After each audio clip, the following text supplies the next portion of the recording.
Éxodo.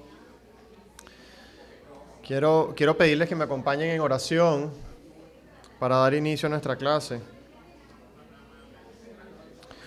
Oremos. Padre, una vez más, Señor, te damos gracias, Padre, por este día. Gracias por tus misericordias, Señor, renovadas cada día. Gracias, Padre, porque como iglesia nos permites reunirnos, Señor, libremente, Padre, y podemos venir y orar así como tú lo has mandado en tu palabra, Señor. Pero también, Señor, queremos ser alimentados con tu palabra, Señor. Tú nos has enseñado que no solo de pan vivimos, sino de toda palabra que sale de tu boca, Señor. Alimentamos nuestros cuerpos, Señor, varias veces al día, pero muchas veces comemos tan poco de tu palabra. Pero te damos gracias porque hoy, en tu día, un día donde celebramos, Señor, que tu Hijo se levantó de entre los muertos, Señor, y hoy tu pueblo se reúne, Padre, en todo el mundo, como lo oraba nuestro hermano. Queremos pedirte, Señor, tu bendición en esta clase. Señor, la realidad es que somos débiles y te necesitamos para todo, Señor. A mí como esa voz, como el maestro, y a mis hermanos como los oyentes y los que participan también, Señor. Padre, que tu Espíritu Santo nos ayude, abra nuestra mente, nuestros corazones, Señor, nos ilumine, Padre, para poder comprender tu palabra, pero que no solamente sea, Señor, para mero conocimiento, sino que podamos vivir conforme a las verdades que están en ella, Señor. Ayúdanos a entender, Señor, pero ayúdanos también a obedecer, Dios, a obedecer tu palabra y parecernos más a tu Hijo Jesús, Señor, quien es el perfecto, el santo, Señor, en quien tú te agrades, Señor. Es a Jesús que nosotros queremos parecernos, Señor. Pedimos tu ayuda, tu bendición y lo oramos en su nombre. Amén. Amén. Bien, hermanos, vayan conmigo al Éxodo capítulo 20. Éxodo capítulo 20. Téngalo allí marcado. Hermanos, nosotros continuamos hoy con esta serie sobre el libro del Éxodo. Estamos en el Pentateuco, esos libros que escribió Moisés. Nosotros hemos visto, hermanos, ahorita vamos a ver el capítulo 20, el Decálogo, los 10 mandamientos. Y sabemos que este libro, hermanos, es Dios revelándose a su pueblo, hermanos. Dios liberando a su pueblo de la esclavitud en Egipto. Veíamos que ellos se habían multiplicado, vimos que Dios llama a Moisés, lo levanta, le da ese llamado, y vemos cómo Dios hace esas grandes señales, envía esas plagas a Egipto y hace grandes maravillas, juzga a esta nación, a Egipto, en ese proceso. Y veíamos, hermanos, cómo el nombre de Dios era exaltado en este libro, es exaltado a lo largo de este libro. Vemos, hermanos, ahora, ya entrando en este capítulo, vemos cómo el pueblo va rumbo a esa tierra prometida, y en el camino ellos llegan a un lugar, a modo de resumen, a un lugar llamado el Monte Sinaí. Es allí donde el pueblo de Israel se encuentra, y es en ese lugar donde Dios les dice a ellos que debían adorar antes de continuar. Nosotros sabemos, hermanos, que en el alcance del gran plan de redención de Dios, de redimir al pueblo, a un pueblo para sí de todas las naciones, y regresar al mundo a su estado general, nos encontramos en este capítulo, hermano, en un momento cumbre de esta historia. Tan pronto nosotros sabemos, hermanos, en la palabra de Dios, tan pronto como nuestros primeros padres cometen el pecado, caen en pecado, desobedecen a Dios, comen del árbol, inmediatamente vemos la gracia del Señor enviando un Salvador. En el protoevangelio, Dios promete enviar un Salvador. Y luego veíamos en esos capítulos del Génesis, del 12 en adelante, vemos como Dios a un hombre, a Abraham, le hace una promesa de que el Salvador iba a venir por medio de su descendiente. Iba a ser uno de sus descendientes. Y lo que estamos viendo, hermanos, es cómo esa descendencia de Abraham se multiplica y crece, hermanos. Y hoy, a la luz de este capítulo, se está convirtiendo en una verdadera nación, en una nación. Ellos están a punto, hermanos, ellos están en el monte y ellos están a punto de recibir la ley de Dios, los 10 mandamientos y las otras leyes, y ellos se instituye la religión nacional para ellos. Y nosotros estamos en la segunda parte del Éxodo. Este libro, hermanos, del Éxodo tiene 40 capítulos. Vamos hoy a comenzar el capítulo 20. Estamos justamente en la mitad del libro. Y si pudiéramos hacer una oración temática de esta porción que vamos a ver, hermanos, de esta segunda mitad del Éxodo, pudiera ser así. Dios está estableciendo los términos del pacto. Recordemos, hermanos, que este libro es sobre la fidelidad de Dios por medio de cumplir el pacto que Él había prometido. Y en esta parte estamos viendo que Dios está estableciendo los términos de ese pacto para dirigir a su pueblo en cómo ellos deben vivir en comunión con Él, puesto que ahora Él habitará con ellos. Vayan conmigo ahora sí a Éxodo capítulo 20. Pudiéramos leer la primera parte de este capítulo del 1 al 17. Yo no sé si vamos a tener ok, hermano. Sí, si quiere leerlo usted mismo, hermano John. Éxodo, vamos a leer los primeros 17 versículos de Éxodo 20. Entonces Dios habló todas estas palabras diciendo: Yo soy el Señor tu Dios, que te saqué de la tierra de Egipto, de la casa de servidumbre. No tendrás otros dioses delante de mí. No te harás ningún ídolo, ni semejanza alguna de lo que está arriba en el cielo, ni abajo en la tierra, ni en las aguas debajo de la tierra. No los adorarás, ni los servirás. Porque yo, el Señor tu Dios, soy Dios celoso, que castigó la iniquidad de los padres sobre los hijos hasta la tercera y cuarta generación de los que me aborrecen, y muestro misericordia a millares, a los que me aman y guardan mis mandamientos. No tomarás el nombre del Señor tu Dios en vano, porque el Señor no tendrá por inocente al que tome su nombre en vano. Acuérdate del día de reposo para sacrificarlo. 6 días trabajarás y harás toda tu obra, pero el séptimo día es día de reposo para el Señor tu Dios. No harás en él trabajo alguno, tú, ni tu hijo, ni tu hija, ni tu siervo, ni tu sierva, ni tu ganado, ni el extranjero que está contigo. Porque en 6 días hizo Dios el Señor los cielos y la tierra, el mar y todo lo que en ellos hay, y reposó en el séptimo día. Por tanto, el Señor bendijo el día de reposo y lo santificó.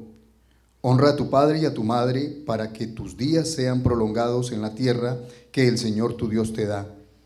No matarás, no cometerás adulterio, no hurtarás, no darás falso testimonio contra tu prójimo.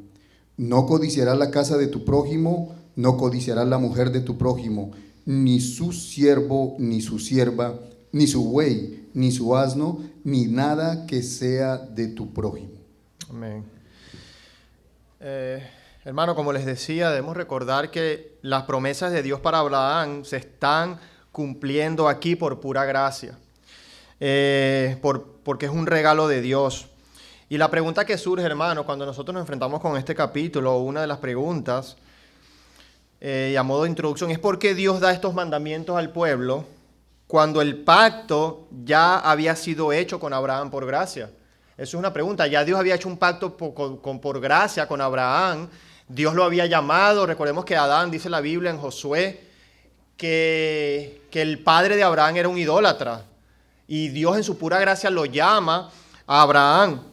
Y la pregunta es, si ya había hecho Dios un pacto y Dios está cumpliendo sus promesas, ¿por qué Dios da estos mandamientos a su pueblo cuando el pacto ya había sido hecho? Debemos recordar que en el huerto el plan de Dios, hermanos, era reflejar su gloria y su belleza por medio de sus criaturas. Eso lo veíamos en Génesis 2 al 50, que Dios iba a hacer eso a través de un pueblo particular. Sin embargo, hermanos, dice, aunque Abraham, Isaac y Jacob recibieron la promesa de Dios, ellos eran igual de pecadores que Adán y que Eva. Y por eso es que estamos ante este capítulo en el monte Sinaí. Hermanos, nosotros no debemos desconectar Éxodo capítulo 20 de Éxodo capítulo 19, que nos estuvo hablando nuestro hermano Samuel. ¿Por qué, hermanos? Porque en Éxodo 19, verso 6, vemos a Dios precisamente hablándoles a Moisés y a ese pueblo. Y fíjense lo que les dice en Éxodo 19:6. Y les dice, y vosotros me seréis un reino de sacerdote y gente santa. Y gente santa. Estas son las palabras que dirás a los hijos de Israel. Entonces, hermano, ¿por qué se añadió la ley a la promesa de Abraham? Y la primera, hermanos, la primera razón es que Dios quería tener un reino de sacerdotes y gente santa. De eso es lo que Dios quería cuando les da la ley a ellos. ¿Qué quería Dios con este pueblo? Dios había hecho un pacto y Dios es fiel y lo iba a cumplir. Y les da esta ley porque Dios quería que este pueblo sea un pueblo especial para Él. Un pueblo santo. Ese es el lenguaje de la creación. Esa es la humanidad reflejando el carácter de Dios. Y en el verso 5 nos dice de Éxodo 19 que ellos solamente cumplirían este propósito y serán este pueblo si le obedecen completamente y mantienen su pacto. Hermano, es como si Dios pareciera estar diciendo, si guardan mi palabra, si guardan mis mandamientos, entonces ustedes me representarán correctamente una vez más. Yo les doy la ley como un modelo de lo que esto significa, de cómo ustedes deben vivir, cómo me agrada a mí, Dios Santo, de cómo ustedes deben vivir. Hermanos, y en otras palabras, el propósito de la ley, hermano, es revelar quién es Dios, quién es nuestro Señor. Y el pueblo necesitaba ser orientado en cómo reflejar a su Creador. Hermanos, de acuerdo a la palabra de Dios, nosotros sabemos que la ley es transgredida. ¿Y cómo encaja esto, hermanos, a la luz de toda la palabra de Dios? Por ejemplo, como lo enseña Gálatas 3, 17 al 19. Hermano, es bien importante que nosotros entendamos en primer lugar que la ley, hermanos, esta ley que se le está dando no reemplaza el pacto misericordioso con Dios hecho a Abraham. No lo reemplaza. Incluso cuando el pueblo de Dios quebranta la ley, Dios nunca rompe su promesa de gracia a Abraham. Esas son verdades que nosotros tenemos que tener presente cuando estudiamos este libro, este capítulo, este libro de la ley. Hermano, pero en segundo lugar, la ley también se añadió por causa de nuestro pecado.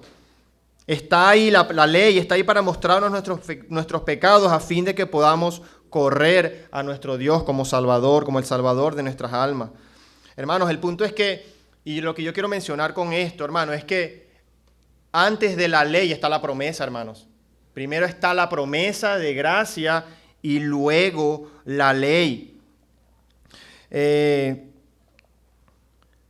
Ellos deberían, hermano, este pueblo debía sin lugar a dudas cumplir los propósitos de Dios de revelar su carácter.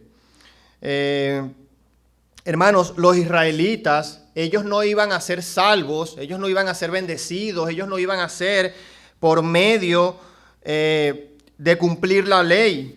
Al contrario, hermanos, Dios les da esta ley en Éxodo, y como ya lo leyó el hermano, en Éxodo 20 les dice a los israelitas que ya ellos eran liberados de la esclavitud en Egipto, y por eso les da la ley. O sea, el punto es que, hermanos, Dios les da la ley no para hacerlos salvos o para hacerlos libres, porque ya Dios los había rescatado de Egipto. Dios la da, como les digo, hermanos, para que ellos la obedezcan y para que ellos sean fieles en cuanto al carácter de Dios. Ellos reflejen el carácter de Dios. Es importante esta verdad, hermano, que nunca nadie ha sido salvo por guardar ningún tipo de la ley, ningún tipo de ley. La salvación siempre ha sido por gracia a través de la fe. Y no debemos usar la ley, hermanos, como un medio para establecer nuestra propia justicia, como si Dios fuera a aprobarte si logras cumplirla o no. Debemos usar la ley para recordar nuestra propia pecaminosidad, acercarnos a Cristo y luego esforzarnos por la gracia y la fortaleza que Dios provee por medio de su Espíritu para cumplir la ley. Ese es el punto, hermanos.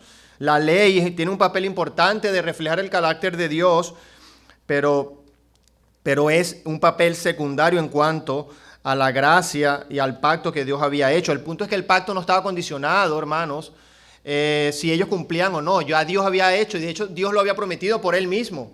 Solo que el pueblo debía cumplir esta ley. Hermanos, ¿qué nosotros vamos a ver en estos 17 versículos, en estos primeros 17 versículos? Hay unas verdades, hermanos, acerca de Dios que yo quisiera compartir con ustedes. La primera verdad, por supuesto, hermanos, Dios está vivo, Dios es real, Dios es una persona, y Él afirma, hermanos, en estos versículos su existencia. Se afirma su existencia y se declara su nombre. Por eso en el verso 2 dice, yo soy Jehová tu Dios, yo soy el que soy. Dios le habla a los hombres, Dios le habla a Moisés, Dios se está revelando, hermanos. Esto es lo que nosotros hemos estado viendo a lo largo de estos estudios. Dios, y eso es lo que es la palabra de Dios, la revelación especial de Dios. O sea, Dios revelándose de manera progresiva en su palabra. Y eso es lo que estamos viendo en esta ley, hermanos. ¿Cómo es el carácter de Dios? ¿Cómo es el carácter de Dios? Y una verdad también, hermanos, es que Dios nos guía aún en la vida diaria. Dios es nuestra guía, hermanos. Y los 10 mandamientos que ya vamos a ver muestran, hermanos, que nuestro Dios se interesa en la vida total de cada persona. Los 10 mandamientos, hermanos, son aplicables para la vida particular, para la vida social, para la vida comercial y aún, por supuesto, para la vida religiosa, hermanos. Para la vida religiosa. Vayan conmigo, hermanos, a Éxodo 21, y fíjense lo que dice la palabra de Dios. Dice, entonces Dios habló estas palabras diciendo, yo soy el Señor tu Dios, que te saqué de la tierra de Egipto, de la casa de servidumbre. De la casa, hagamos un stop allí, hermanos. Estos mandamientos que nosotros estamos viendo acá, los 10 mandamientos, 10 palabras, como se traduce, del pacto, hermanos, son expresiones de valores morales eternos